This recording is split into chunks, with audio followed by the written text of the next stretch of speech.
There's nothing better, I think, than starting a podcast by telling people that I was told today by a very credible source that I am a rapper.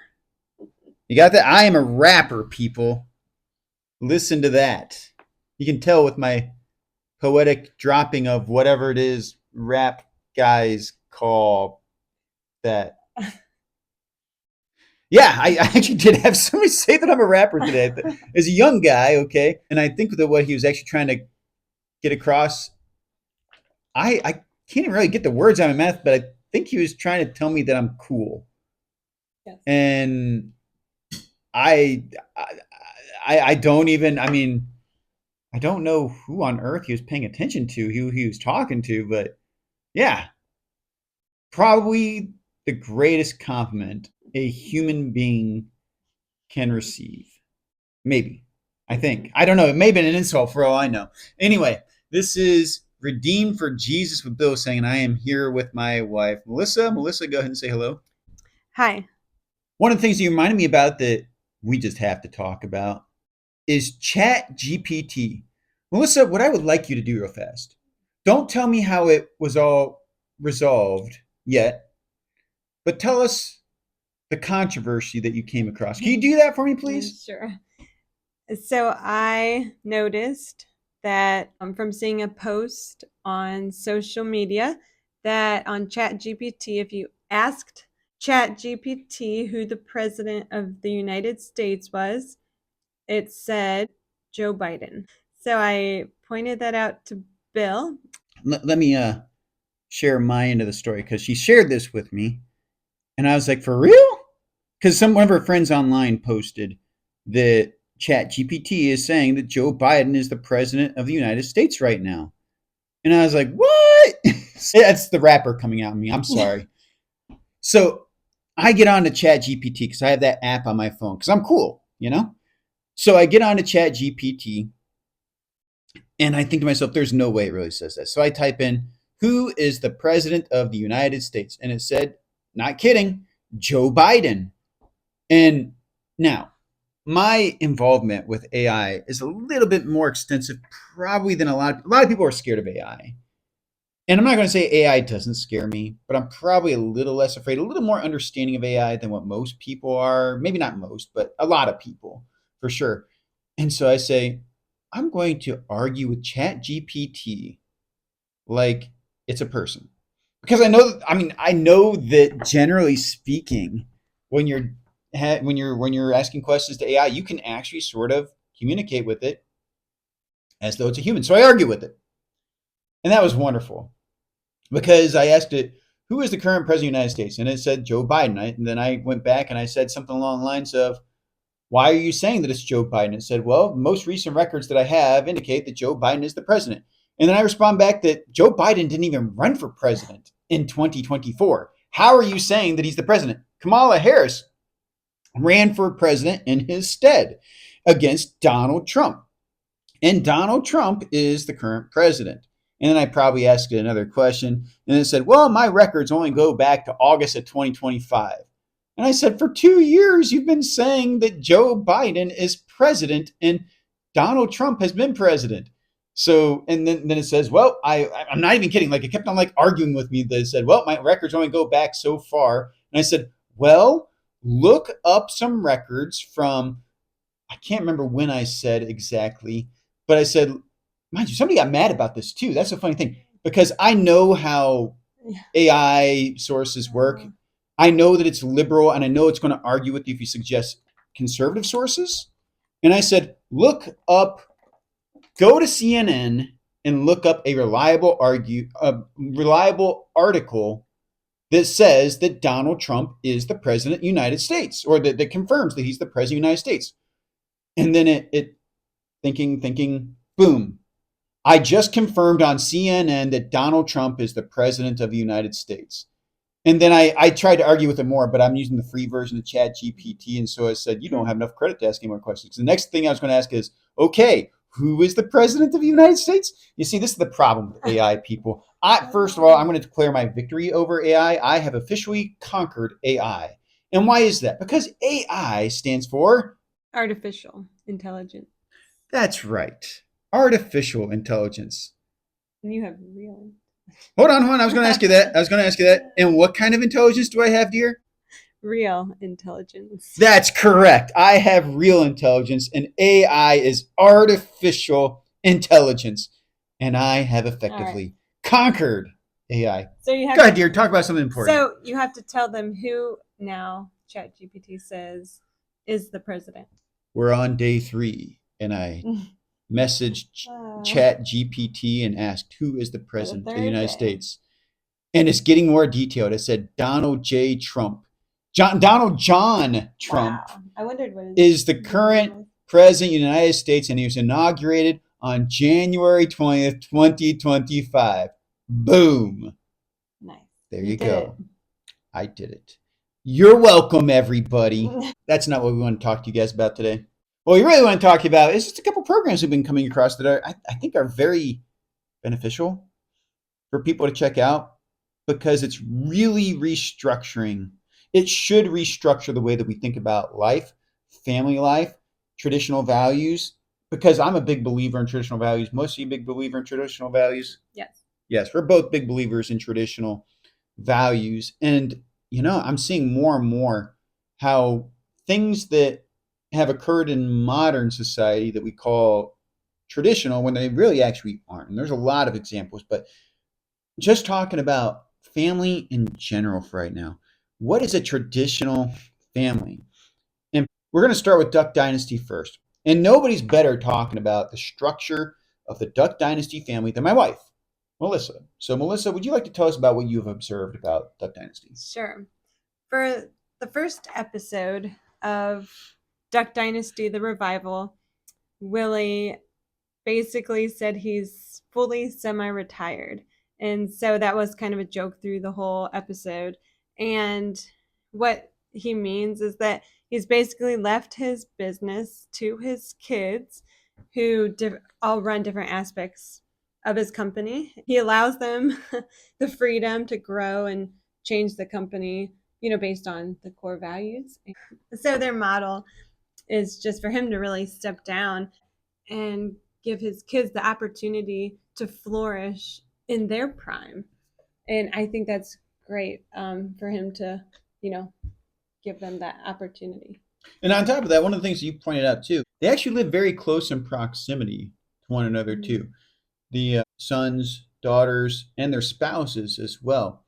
Even inside of the church, I think that we have really changed the traditional model of family, the right way to do family. I think that we've really exaggerated the biblical mandate to what we do, what we call leave and cleave, meaning that the man is to leave his mother and father and take his wife and be joined together with her. And the implication is that they start their own life together. And no problems there whatsoever, because that is biblical. However, then we take a look at how things play out inside of the Bible as it relates to this leave and cleave model. And I think the Duck Dynasty family, the Robertsons, is actually doing a really good job at practicing this. And somebody has caught on to this recently. Matt Walsh has stumbled across this reality. He used to say that when my children turn 18, I'm kicking them out of the house. They have to start their own life and find their own wives and all that stuff. Well, I've heard people proudly say, like, when my children turn 18, I'm kicking them out of the house. They got to make a life on their own. And it sounds, I mean, I always thought it sounded kind of cruel to tell the truth because I'm thinking like, wait, where are they going to go? Where are they going to live? Yeah. And it's not to say that they shouldn't move out when they turn 18 or anything. That's not what I'm saying. On the same token, this attitude of I'm going to throw my children out on their butt and force them to have to figure life out. When you look at the Bible for what it has to say, that is not the biblical model at all. In fact, I gave a sermon not horribly long ago that started to shed light on it for me. I just haven't really said a whole lot about it, frankly. And that's that the traditional model was that the father of the groom would build a room onto the side of their house for his son and for his bride to be for after they get married, for when they get married. And then what they would do is he would take his son to go find his daughter in law to be, and they would have a wedding feast, and then they would go back and live in a room attached to their family's house. So, what we actually see inside the Bible, and this imagery, by the way, is used by Jesus himself to express how his heavenly kingdom is going to be. Remember the imagery of my father's house has many rooms? Let me think here. Jesus, groom, church, bride, many rooms. Oh, it's the exact same imagery that he's taken them back to a room built onto his father's house for him and his bride. That's the imagery being used. And so it's not only is it biblical, this is Jesus. I mean, using the exact same imagery. So if that's the imagery Jesus is using, he's saying this is a good thing. This is a good model, in fact. Matt Walsh, he said that he thinks that it's insane for people to throw their children out when they turn 18. In fact, he said they're being productive and useful and carrying their load. Why should you throw them out? They're being helpful. In fact, what I like even more that he had to say is that this throw them out on their butts when they turn 18 model is actually, well, I already said, he said it's insane, but it's destructive to the family. It causes families to move away from one another, further and further away. And again, I'm not trying to condemn anybody for this, but really, really think about what we see en masse in our culture. Hardly anybody lives by their families anymore.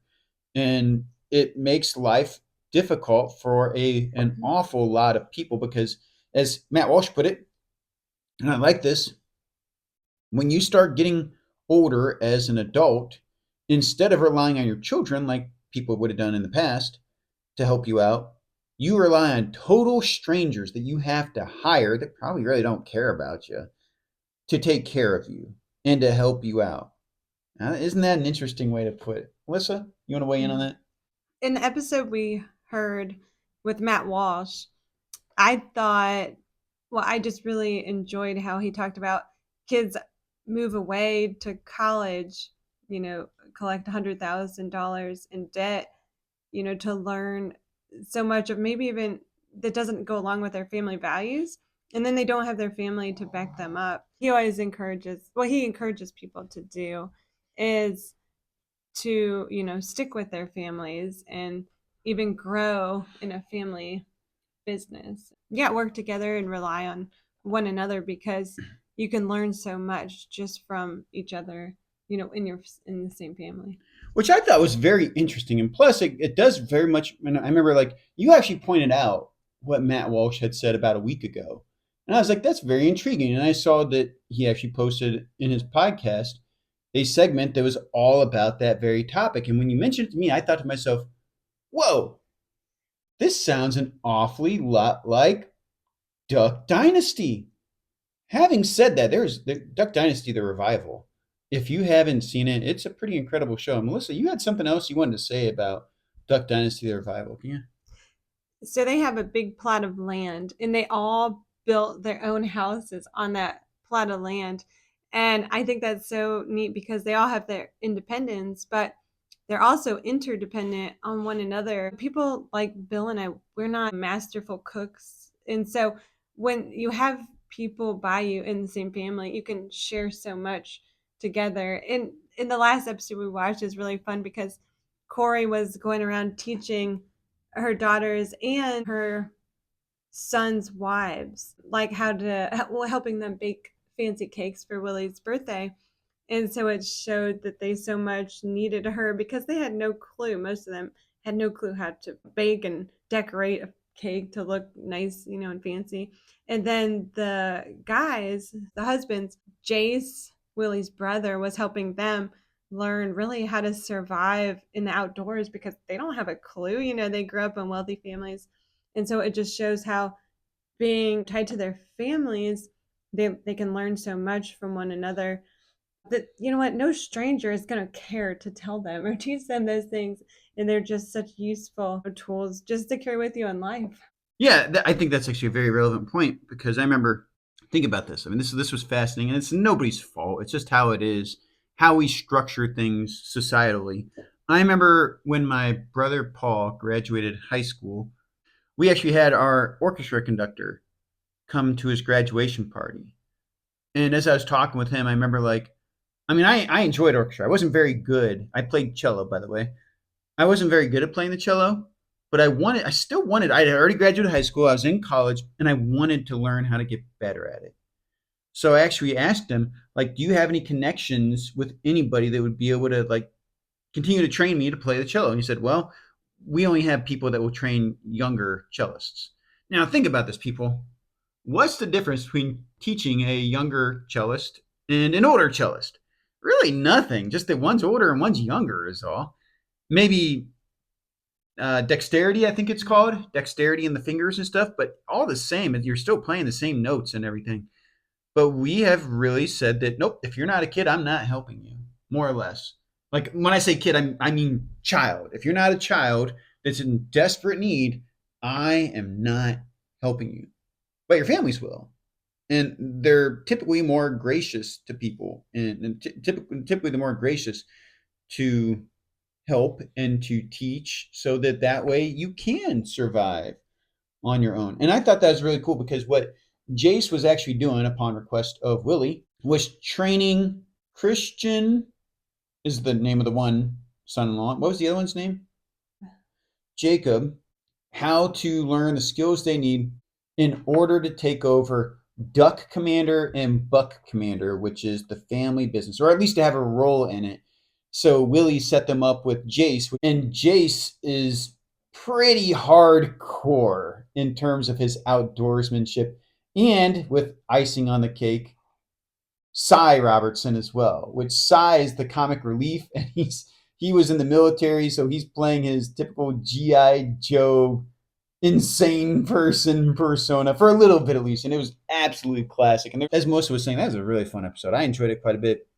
Demonstrated family values. It was cool they were teaching them these things, and they gave them a whole bunch of thumbs downs. But at the end of the episode, they finally got the coveted thumbs up. The last challenge they had was they had to be hunted by Jace, and they actually succeeded in setting up decoys so that they tracked them to the wrong spot. But then they found them and shot them up with paintballs, which probably hurt. Paintballs hurt. Hey, I went paintballing once, and I got shot right in the neck in the bare skin, and I never paintballed again because it hurt. I didn't like it. I didn't want to get shot in the neck anymore. Yep, I wouldn't either. I was going to ask, would you like to get shot in the neck with a paintball gun? I wouldn't want to get shot in the neck with a paintball gun. And it broke the skin too, by the way. I couldn't tell which part was blood and which part was paint. I think the paint was orange-ish. My blood is red. Jaden has orange blood. Yeah. So far, we've been talking about a lot of men in this podcast, Matt Walsh, Dynasty. There are women involved in it, of course. Corey and Sadie and Bella and Rebecca. I always get Mary Kate and Mary Kate. There's quite a few women in Duck Dynasty, but the men most of the time take the center stage, even though I would say with the revival that we do see some of the young ladies really blossoming really in how they are learning how to communicate.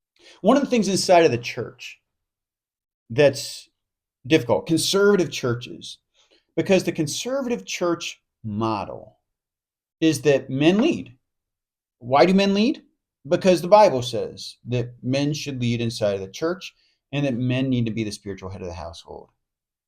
And for women, that can actually be kind of tough.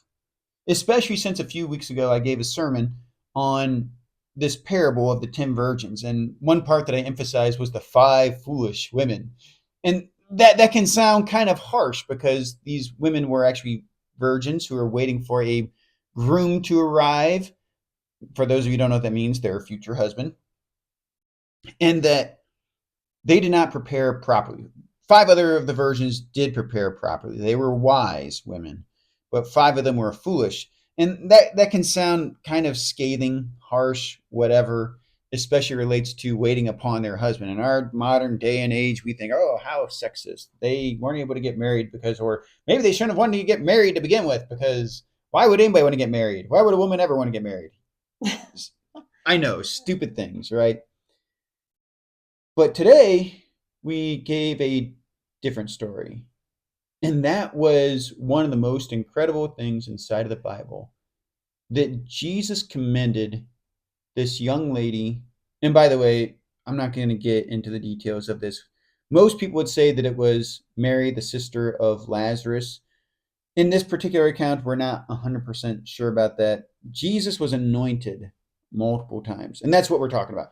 When Jesus was anointed by a young lady, we see there's multiple accounts, because some of the accounts say he was anointed on the head. Some said it was his feet. So there's disagreement on that. But what is agreed upon is that at least 2 different women had anointed Jesus. And in this particular case, this woman anoints Jesus. And afterwards, Jesus commends her. After the disciples and everybody else in the household demeaned her for it and told her how foolish she was. She could have spent this money, or could have used the oil to sell it and to give it to their ministry. Jesus, however, looked at the gift, looked at what she had done for him, and said that it was a beautiful thing that she had done. In fact, it was such a beautiful thing that she had done that wherever the gospel message would be shared, so would the story of what this young lady did for him. That's pretty incredible. One of the greatest compliments, perhaps the greatest compliment that Jesus could pay to anybody. Melissa, what was your reaction to that story? Both of these stories, the parable that you preached on 2 weeks ago, and then today, the story you told of Jesus, I wasn't really, I guess, emotionally attached to either of those. It was just something that I had read and forgot about.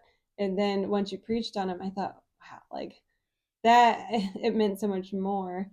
For one, not to be like the 5 foolish women. And then for two, to realize, oh, like God still values women, and in serving their spouse, and just women are special to God, just like men. Yeah, the word we use inside the evangelical church is complementarianism, meaning that men and women are of equal value, but they do have different roles. And what we were talking about not too long ago was that in this instance here, that Jesus gave a great compliment to this woman, an incredible one, greatest one you could wish to receive on earth. And you have to ask yourself, why? Well, it's because that woman was operating exactly the way that God had designed her. We as humans value power and strength, notoriety, fame. We want all the attention and we want all the praise. But what this woman did is she served, that she anointed Jesus. And Jesus says that she probably thought that it was because she was anointing him king of the Jews, when the reality is Jesus said that she was actually anointing him for his burial. And I would argue that it was beautiful for a couple different reasons. His disciples, his male disciples, were always arguing about which one was the greatest of them. And Jesus tried to teach them that no, it's not about being the greatest. If you want to be great, you've got to be humble. And what this woman did unselfishly, she humbled herself to the level of a servant. Note that Jesus washed his disciples' feet. Why was that so profound? Because that was the work of a slave, of a servant, not of a master to do something like that. So it was a profound work that he did. And this woman, she took the position of a slave, acknowledging Jesus' lordship over her, and served him humbly, acknowledging him that he is the king, he is Lord, and that she should acknowledge his kingship, regardless of what anybody has to say about that. And the model is very clear biblically. Men, husbands, are to act as the head of their households in the church, as Christ loves the church. Women are to behave toward their husbands and the church as the church reveres and loves Jesus. And you might say that, wait. So women have to treat their husbands and the church like Jesus, but the men have to get to be like Jesus to the church? Well, what did Jesus do for the church? He died for the church. He sacrificed himself for the church in a grand act of love to show there's nothing that's going to separate you from my love. And then women, in turn, are to say, I love you, and I'm making it a priority to serve and take care of you. In fact, we even see the women in Jesus' ministry taking care of his needs, oftentimes. And historically, when we look at the church, I can think of many women that served that were profound and world changing. And that's what Jesus loves. That's what melts Jesus' heart, I believe, possibly more so at times than even when men do great acts of service, when women humble themselves and serve in the way that they are intended to by design, by their creator, by their ultimate groom, Jesus Christ. It's a virtue for women to serve. It's a virtue for men to serve as well. And it's a virtue for people not to worry about how it's going to come across in terms of if you're serving, oh, they might think less of me. They might think I'm lower than them. Let them. They're a fool if they think that. Read the Gospels. Jesus makes it very clear that if he himself, as our master and Lord and teacher, could serve us, we ought to serve one another because we are not of higher status or repute than our master. It's kind of a deep topic to kind of wrap it up on. Big change from me telling you that I'm a rapper. What do you think would be a good rap name for me, by the way? I don't know. What would be a good DJ Daddy? That's a good one. DJ Daddy or something. Is that a rapper name? Is that a rapper name? I don't know that's a rapper name. DJ Daddy it is. DJ Daddy. I am. And I am laying down the tracks, baby. That's right. Do rappers say baby? I guess we'll. I told the boy that what, because he said that he had something written on his notebook, some sort of rap lyrics or something. I said if I had a notebook and I was a rapper, I would put yo dog, DAWG, and that's when he told me I was a rapper. Yeah. See, he tells us to listen to rap, so we tell him to listen to Frank Sinatra. Yeah, he tells us to listen to rap, so we tell him to listen to Frank Sinatra and stuff like that. Stuff that he typically, but you know what? I think that he was kind of impressed by it. I think he was kind of impressed, So anyway, like I was saying, we started on a light note, got kind of deeper. Thought we'd throw in a little bit of levity there at the end. So DJ Daddy signing off. No, I'd like to thank you for joining us for this episode of Redeem for Jesus with Bill Sang. Don't forget to like, share, and subscribe to this podcast. And please, please, please, throw in your 2 cents in the comments. But be nice, please. We're Christians. We're not used to hearing foul language. Be nice, though, anyway, okay? We've all been to high school in different work environments, and so we know how to talk. But be nice, please. Use clean language. Comment. I'm going on too long about that, I can tell. Anyway, just like, share, subscribe, and comment below. Share it with your friends. Everybody would love if you could share it with your friends, because I think there's some wisdom to be gleaned here from this episode that I think can help you and your family and your future. So be blessed. Thank you for joining us. Melissa, you want to tell everybody goodbye? Goodbye. And to close it out, I would just like to share with you that we need to remember that one day every knee will bow, every tongue will confess that Jesus Christ is Lord of all, and all creation will be redeemed for Jesus. Thank you, and be blessed.